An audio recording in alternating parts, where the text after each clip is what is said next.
I'm Tom Elliott with John Deere, and today we'll show you how to build a split rail fence using a post hole digger.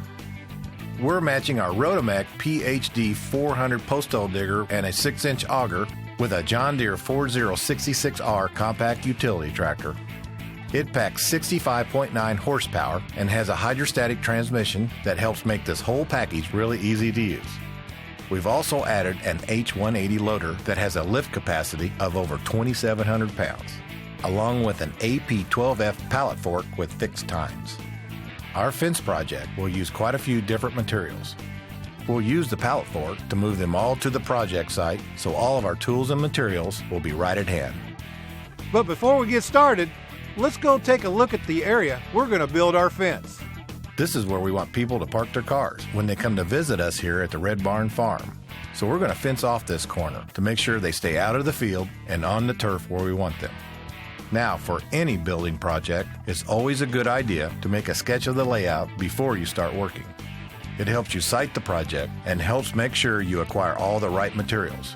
Our fence will be 30 by 30, so we'll need 1 corner post, 2 end posts, 4 line posts, and 12 fence rails, along with a few other tools to measure, mark, level, and install all the elements of our fence. First, we drive a wooden stake a couple feet past where we want to locate the corner post, then measure to a couple feet past where we want to locate each end post and drive another stake. We tie a length of heavy twine to the corner stakes about 12 inches above the ground and stretch it tightly to tie it off at each end stake. Now, to make sure the corner is square, use the 3-4-5 method. Place a piece of tape on one string 3 feet from the corner in one direction. Place another piece of tape 4 feet from the corner in the other direction. Now, measure the distance between the pieces of tape and adjust the angle until that distance measures 5 feet. Now we have a square corner. We'll mark the spot with spray paint and we're ready to dig our corner post hole.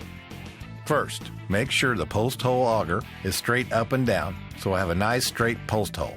Then we'll let the post hole digger do the work. As you can see, we place 2 additional stakes on each run to keep the guideline away from the auger. Once the hole is dug, we'll make sure it's the right depth, using gravel to bring it up as necessary. Then we'll drop in the corner post and make sure its rail holes are the proper height off the ground. We'll make sure the post is plumb on 2 sides using a corner level. We'll add gravel and soil to stabilize the post and compress it with a tamping tool. Next, we lay out a rail and mark the spot for our next post hole. Then we'll dig the hole, insert the line post, and insert the rails. We'll make sure the line post is plumb, then finish stabilizing it with gravel and soil and compress it with a tamping tool. Then it's on to the next hole, repeating the process for both runs of our fence until we're done.